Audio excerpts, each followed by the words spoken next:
Press be with you, The Governor's Hour. At ngayon, narito sa programang The Governor's Hour, si Governor Presby Velasco Jr. Maraming salamat, kapatid Rick, at ating pong mga nakikinig, isang mapagpalang hapon po sa ating lahat. At katulad po ng dati, ay katuwang po natin, Congressman Lord Alan Velasco, dating Speaker ng House of Representatives, the first Speaker from Marinduque. At nandiyan po ang malakas na suporta ni Sunshine Grace. Patuloy po ang paglilingkod sa ating mga kababayan at laki na po ng tulong. So keep it up and God will bless you. And of course, kasama rin po natin ang ating Action Officer, si Dranred de los Reyes, napakasipag pong hepe ng PYDO o Provincial Youth and Development Office. At katulad po ng dati, ito po ang Governor's Hour. Every Tuesday po, alas 5 ng hapon, Radyo Santa Cruz. Bibigay po ng impormasyon, nagbibigay po ng mga nangyari at tayo po ay sumasagot sa mga problema ng ating mga kababayan.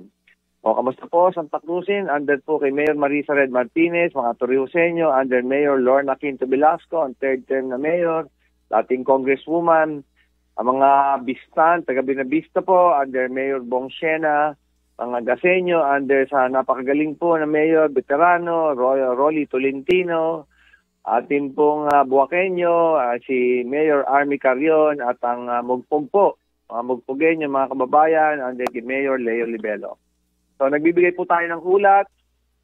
Noong Monday po ay meron tayong senior citizen payout at tuloy-tuloy po ang ating payout. Ang pagbabayad po sa mga senior citizen ay nakaka-21,000 na po tayo. Halos 40 million na po na ibigay sa ating mga katribo, senior citizen. 184 po sa Bagakay. Sa Yuok po, 149.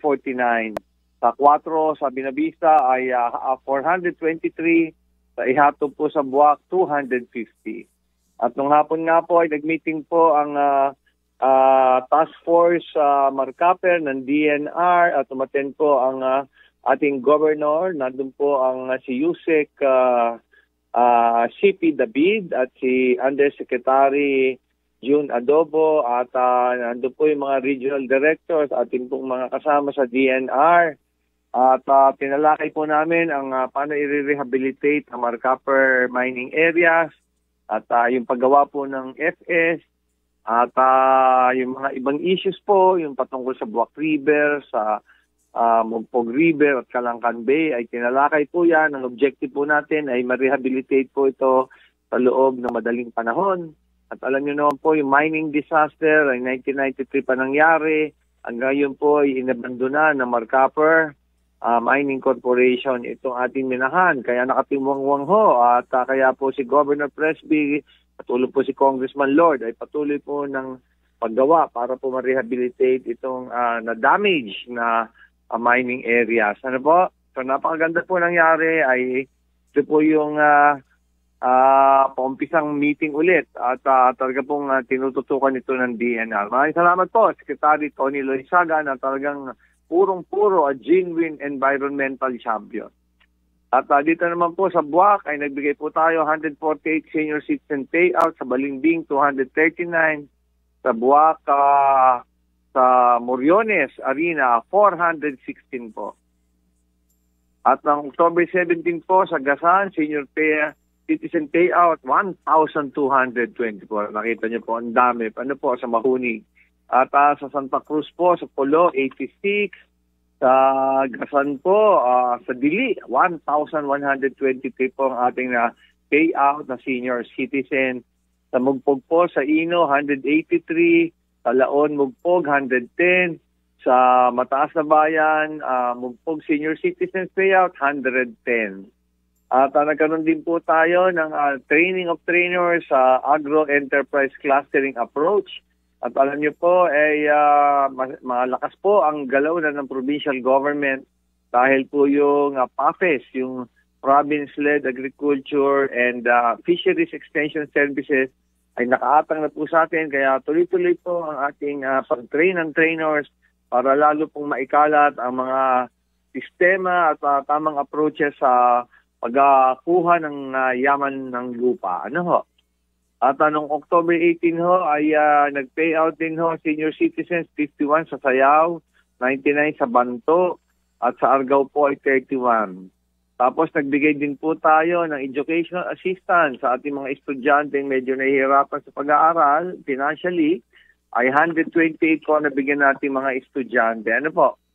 So, si Governor po ay umattend po ng ASEAN Law Conference at doon po ay nirepresenta po natin ang Philippine Judiciary din.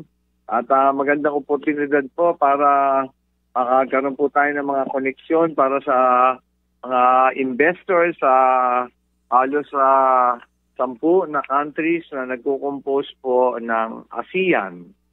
At nandyan nga po Malaysia, Indonesia, Singapore, Thailand, Vietnam, nandyan po ang Cambodia, Burma, Myanmar, o kasama na ho yun doon, Philippines.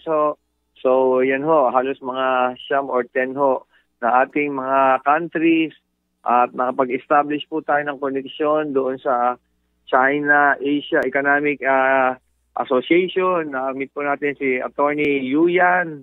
At sa Malaysia po ay nakausap po natin si Attorney Puspa Linggam na mga Malaysian investors po. At sa iba pong mga ating mga kasama ay magaganda po ang aking narinig at magagamit po natin dahil po si Governor Presby ay patuloy po ng paghanap ng ating pong mabebenta ng ating mga produkto. At importante po makapag-export tayo katulad po ng butterfly natin ay i-export po natin yan. Kaya pinapalakas po natin yung butterfly business.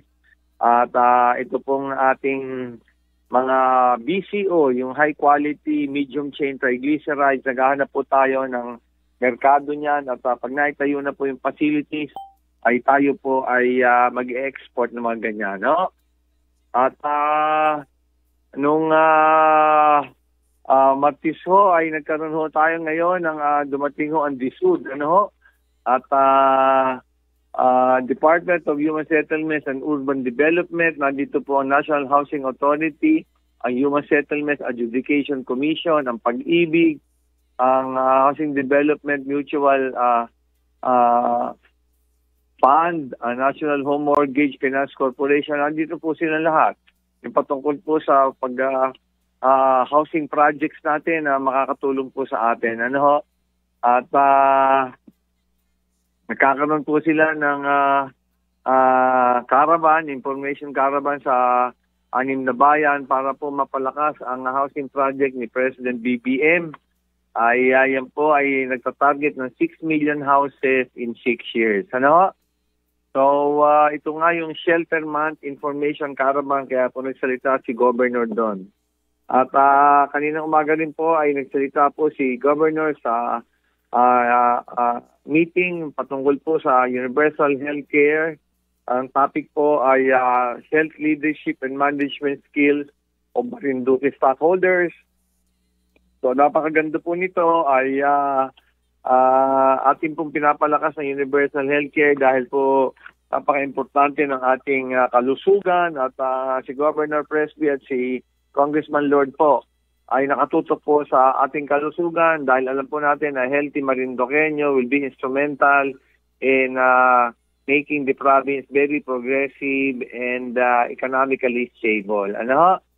So nakakatuwa po tayo ay nakakasabay sa mga hinihiling nilang timelines o yung mga deadline na binibigay ng DOH. Kaya po, Marinduque po ay nakuhang isang site na siya hong pag-i-implementahan kaagad ng Universal Healthcare. Napaka-importante po ito para po lalo mas maganda ang medical services na ibibigay po natin sa ating mga kababayan. No? At nakakatuwa po, nakakuha po tayo ng 800 million sa World Bank. Ang gagamitin pa rin po ito sa facilities naman ng Santa Cruz para pagandahin po natin itong hospital, district hospital. Tatayo po ng bagong building, i-redesign po yung ating hospital, pati equipment. Nandiyan po yan, kaya napakalaki ng pondo nakuha po natin. Ang Torino naman nakakuha ng 40 million para maayos pa yung mga hospital facilities nila, pati equipment. So yan ho, tinututukan ho natin mabuti. At yung provincial hospital naman po natin sa Buwak, ay tuloy-tuloy po yung paggawa, yung level 2 at pinapalakas po natin ng todo. And of course, yung ating mga rural health unit sa 6 na bayan, later on po ay gagawa natin ang paraan para ma-integrate dito sa universal healthcare para po lalo makatulong sa ating mga kababayan na may karamdaman. Ha? At nitong hapon naman nag-preside si Governor sa Provincial Local School Board at tinalakay po natin yung mga problema ng title ng mga school.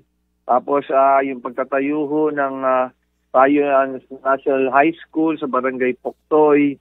At nag-iisip rin ho tayo ng Senior High School dito sa Buwak. At inaayos lang ho yung lote. So, naayos din ho namin yung paggawa ng mga classroom na bago at yung pagre-repair po ng mga nasira ng bagyo. Dahil marami po tayong kailangan na classroom. So, ganyan po ang sitwasyon. At zero pa rin po tayo sa COVID. Maraming salamat sa Panginoon at wala ho tayong problema.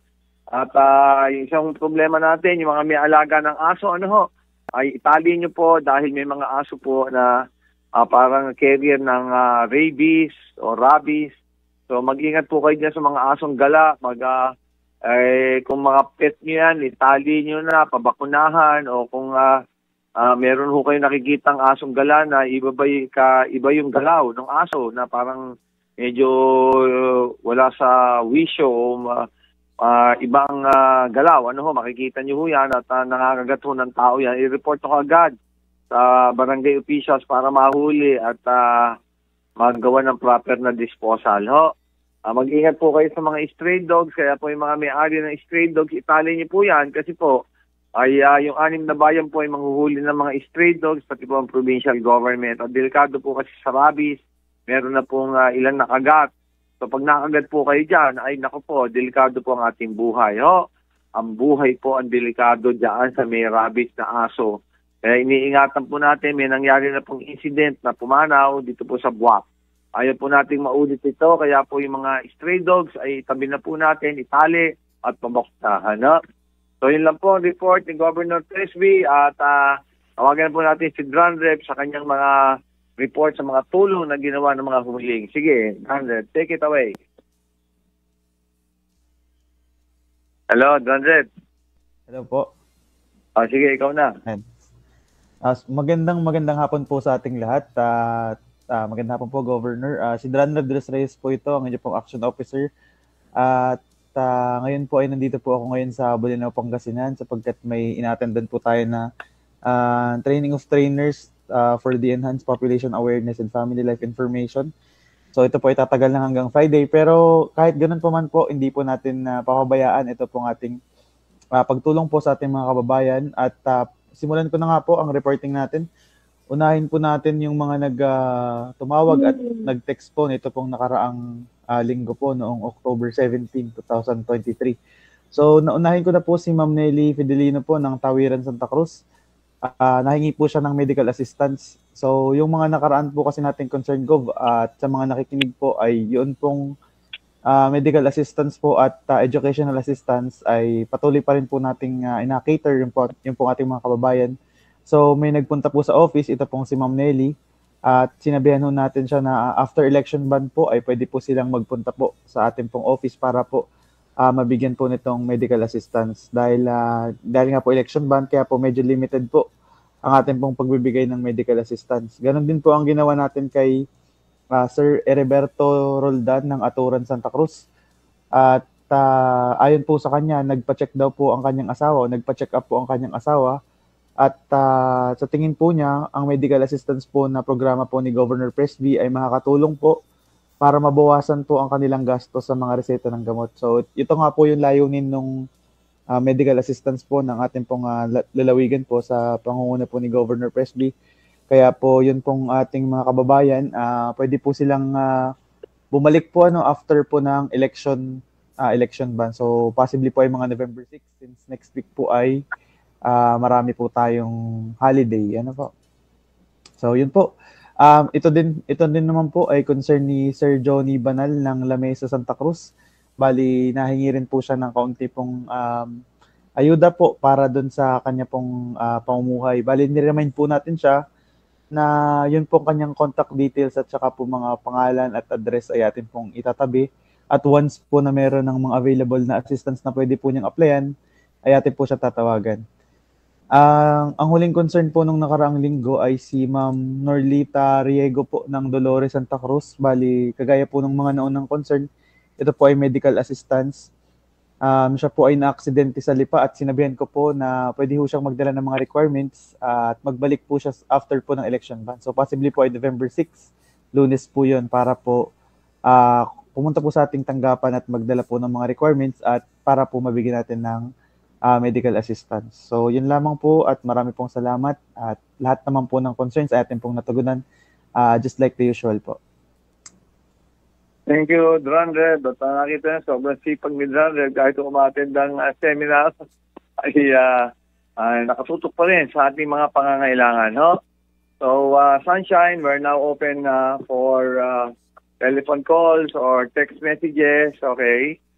Okay po. Magandang hapon po, Gov, Fresby, at syempre magandang hapon sa lahat po ng ating mga taga-subaybay. Ayun po tumawag kanina sa atin ng mas maaga ay pwede na po kayong tumawag. Bukas na po yung ating linya 0961-432-4436. Ulitin po natin 0961-432-4436. Ayan, pwede na po kayong tumawag doon po sa ating linya at meron daw siyang gustong itanong kay Governor. So, tawag na po kayo. Ayan, sandali lang po at nandito na po yung ating caller sa atin pong kabilang linya. Magandang gabi po. Magandang gabi po, ma'am. Opo, nasa kabilang linya po si Gov. Salamat po. Magandang gabi po, kabayan. Opo, ano yung paglingkod natin? Magandang gabi po, Governor, sir. Yes, sir. Naman natin. Opo. Ako sana po pasalamat lang, Governor, at saka po yung meron ding request. Salamat po, Governor, sir, tsaka kay Congressman Lord Alan Velasco, sir. Bali, nagpasalamat po ko, sir, dun sa sa maraming proyektong inatamasa ngayon ng ating lalawigan. Okay. Lalong lalo na po doon sa sa mga trabaho at marami pong kababayan natin na nagkakamayroon ng trabaho dito sa ating lalawigan.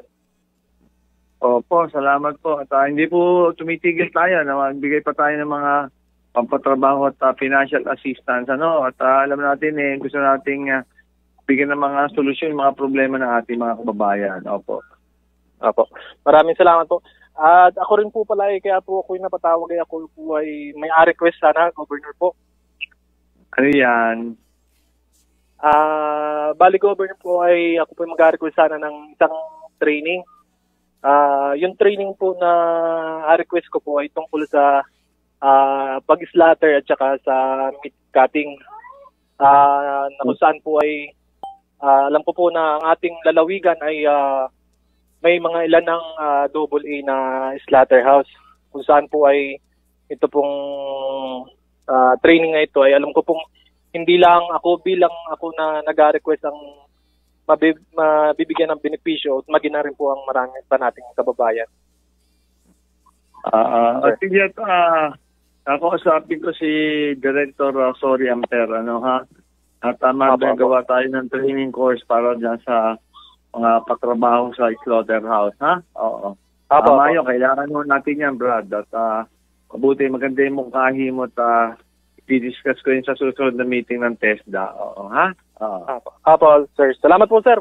Magandang gabi po. Sige, ingat tayo, Brad. At salamat, kabayan. Okay. Salamat po. Okay po, maraming salamat po sa ating caller. At bukas na po ulit yung ating linya. Pwede na po ulit kayong tumawag. Okay, sandali lang po at meron na po ulit tayong kasunod na caller. Sandali lang po. Sumagot na po kayo, hindi daw po nasagot. Okay. Magandang gabi po.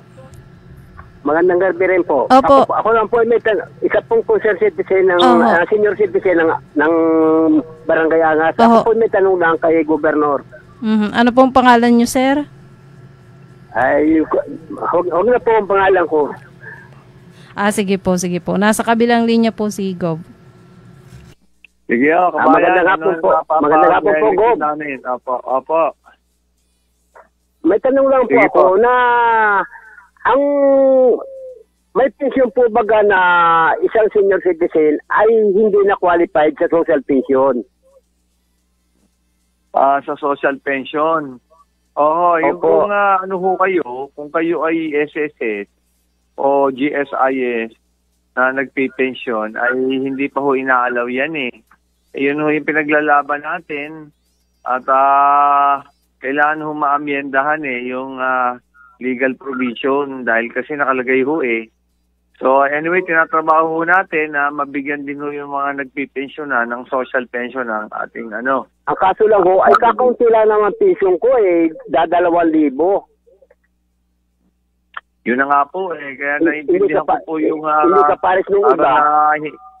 Tama ho kayo eh, kaya nga pinaglalaban ko nga ho yan na ay kayo mabigyan ng kapantay ng binibigay sa iba. Samantalang kayo ay nag-sakripisyo naman para mabigyan nyo ng magandang trabaho, yung pinagtrabahuhan nyo at nag-gratifation na nga, mas maliit pa yung natatanggap ng mga ganyan kaysa doon sa hindi man pagtrabahong iba. Ayan nyo, ako'y mag-i-sponsor ho tayo ng bill. Para paisama na ho kayo. Matagal na ho ang issue yan eh. Nakikita ko naman yung merito. Pero nung ako na kukuha na may higit na 5,000 ang pension, ay nakakakuha pa. Yun na nga ho eh. Ay bakit? Yun na nga ho eh. Yun ho ang ating pinag-aaral na magawa ng paraan, ho. At tinatrabaho ho namin yan. At tingin ko po kailangan po nating mabigyan ng lunas at mailagay sa batas para ho kayo magkaroon ng pensyon. Wag ho kayo mag-alala, tatrabahuin ho natin yan, ho. Sige, salamat ho. Mag-stay kayo, gagawan ho natin ng para. Kailangan ho natin ng amendment ng batas yan ho. Sige ho. Sige. Salamat ho. Thank you. Salamat sa mungkahi. Tama ho yun. Okay po. Maraming salamat po. Yan. Yung ating pong isang concerned na citizen. At meron po ditong mga text sa atin. Sabi po dito, gandang gabi po. Pwede po ba kaming humingi ng tulong kasi ang kapatid ko po ay nasa Maynila po at aoperahan po. Kanino po ba kami pwedeng lumapit at saan po? Ano po kaya ang kailangan dokumento? Salamat po. Si Agnes to, kapatid po ng pasyente. At tatawagan ho kayo ni Drandre but kung nakatira ho yan dito, kailangan ho natin ng certificate of indigency rito at government ID dito sa Marinduque, ho. At meron ho tayong mga ospital na pwede hong pagdala na depende ho yun sa laki pa nung deposit na nailagay ni Congressman doon, no? Pero meron ho tayong mga accredited na hospital na pwede nyo dalhin. Kaya lang ho ay tatawagan ho kayo ni Dranze para malaman nyo ho yung mga requirements, ha? Sige ho, alaman namin yung number nyo at ayusin ni Dranze bukas. Okay po. Ang tanong naman po dito, Gov, kailan po kaya matutuloy yung diversion road project dito sa Santa Cruz? Parang nakakalimutan na po yata. Panay ho ang gawa natin ng diversion road. At ano bang particular na diversion road yung ating nababanggit na yan? Tungkol pa saan yan daw? Okay po. Saan daw? Yun daw pong diversion road na project dito sa Santa Cruz. Sige ho, alamin ko kay Engineer Monciano at sasangguni ko rin kay District Engineer Evelyn, ha? Para maano ho natin yan. Magagawan ho ng paraan. Basta ho kami ni Kong, gawa ho kami ng diversion para mas mabilis yung biyahe at hindi ho tayo naaantala. At importante rin ho yan sa ating pantourism. Ho? Sige ho, antabay lang ho kayo dyan at ano naman tayo. Ginagawa ho natin yung ating magagawa. Okay po. Meron pa pong tanong dito, Gov. Sana po mapagtuunan ninyong mapondohan ni Kong Alan para mapaganda ang mga kalsada po dito sa loob ng poblasyon ng Santa Cruz. Maganda nga ni po ang National Highway pero pagpasok po naman ng bayan ay baku-bako ang kalsada. Alam niyo yan, kung National Road ay sa DPWH. Kung sa Provincial Road ho, ang gagawa ho niyan ay Provincial Government. Pero kung Municipal Road ho, ay municipal government ho dapat ang nagagawa. Panibalyo, magko-coordinate ho tayo. Verifying lang ho natin kung anong kalsada yung sinasabi nyo para malaman ho natin kung kaya natin gawa ng paraan yan. Ha? Aha. Okay po. Sabi naman po dito, Gov, bakit po kaya hindi naisama ng PPA ang Balogo Port sa mga lalagyan ng cruise ship terminal? Parang 5 tourist destination po yata sa Pilipinas ang lalagyan ng cruise ship port terminal facilities. Ginagawa na ho yan ngayon.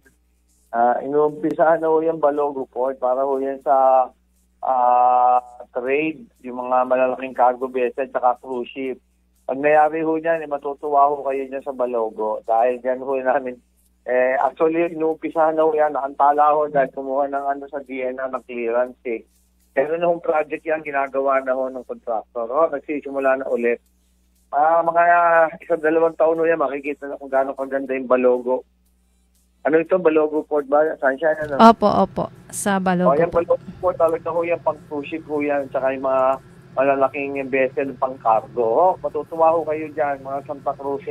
Ang laki po ng development natin dyan. Okay ho yan, ginagawa na ho yan. Tama ho kayo. Dyan ho talaga dadali ng mga cruise ship. Okay po. Sabi naman po dito, Gov, nabanggit po ninyo kanina yung butterfly business. Pwede po sigurong turuan din ang mga kababayan natin ng stingless bee farming. Maganda din po ang kita sa honeybee. Opo, nasabi din po yan. Susunod po natin yan. Kasi nga po, itong butterfly natin, pang-export. Kaya inuuna po natin yung nagpapasok din ng foreign currency para po sa bansa. Yun na po yung isang objective. Ito ho, verifikado na kaming may buyer Itong ating mga butterfly at pupa. Susunod ho natin yung bee. Maganda nga ho yun at isusunod ho natin. Salamat ho at mungkahi. Okay po. Inatanong naman po ng isa dito, Gov, kailan po mag-aumpisa ang biyahe ng eroplano sa Gasan to Manila? Pareho ang kausap namin ng airline, naku po, iniisip ko yata yung pasahero. Kaya, alamin ho natin na patuloy ho ang namin ang pagkausap ho namin. Baka ho, hopefully early next year mag-umpisa na ho at kasi baka mabuksan na yung Bella Roca at sabi ng may-ari, bubuksan na daw. Pag marami na ho turista at marami ng passenger, madali na ho itong aeroplano. Kasi sa mahal ho ng aviation gas, aviation fuel, yun ho ang nagiging problema natin. Yung atin pong, aviation gastos, yung mga gastos ho sa paglipad. Sige, tinatrabaho namin yan, sige, thank you. Okay po. At dumako naman po tayo dun sa tanong dito sa atin sa Facebook Live. Pwede po rin kayong mag-chat or mag-message dito o mag-comment sa atin pong FB Live. Live po tayo sa Facebook na radyo natin Santa Cruz. Si Bernadette po ay nag-comment dito. Sabi niya, good evening po, Gov. Tanong ko lang po, pag po ba nakakuha na po ng medical assistance, pwede pa po ba makakuha ng food assistance po? Salamat po. Well, pwede na po yung pag yung marami pa hong pondo, pero usually ho, una-una muna, binibigyan ho natin ng pribileho muna yung hindi pa nabibigyan. No? So, di ba yun? Di mag-apply na lang po kayo. Titignan ho natin kung marami naman pondo eh. Pwede naman hong pagbigyan siguro. Okay po. At meron na lang tayong ilang minuto. Gov, sabi po dito, Gov, sana po ay mayroon ding fast craft na biyahe sa Balanacan para sa mga nagamadaling mga pasahero. Yang babagal na po ng Roro, mahigit 3 oras na ang biyahe. Oo nga, naghahanap po kami ng mga bagong pabiyahe din ho. At yun pong mga katamaran, yung ating pong mga high-speed na sasakyan, kinakausap naman ho natin. Usually ang problema ho yung pasahero. Ayan yun, patuloy naman ho ang aming paghahanap ni Kong ng mga bagong pagsusupply ng mga bagong barko. Sige ho, sabihan ho namin kayo. Hindi ho tayo tumitigil dyan dahil si Governor ho, sumasakay din dyan Okay po. At nag-comment din po si Robert Salde Tahom, sabi niya po ay magandang hapon po sa inyong lahat.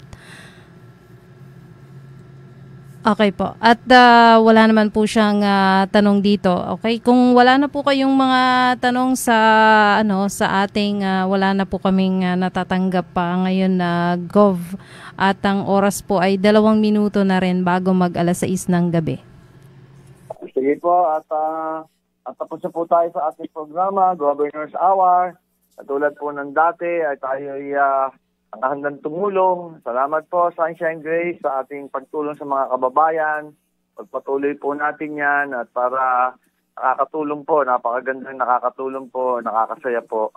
At si Dranda de los Reyes, salamat po sa ating action man at talaga pong tinututukan ng lahat ng inyong request. Tulad po ng dati, sinasabi ko po, napakalakas ng suporta sa atin ni Congressman Lord Alan Velasco at ni Vice Governor Lynn Angeles. So, magtatapos na ulit at makinig po tayo sa partis ulit. Bumoto ho tayo sa Lunes. So, napaka-importante na gamitin natin yung ating karapatan bilang citizen na mamili ng mga barangay leaders at SK officials. So, sa pagtatapos po, ulitin ko po, ang kayo mabigyan ng magandang serbisyo at kaunlaran ay aming kaligayahan. Ito po si Governor Presby with you. God bless all of you. Maraming salamat po. And tayo po ay mag-usap ulit sa susunod na Martes. Mabuhay po kayong lahat. Ito ang radyo ng Marinduquin na hagubuhob sa lakas. 104.5 Rod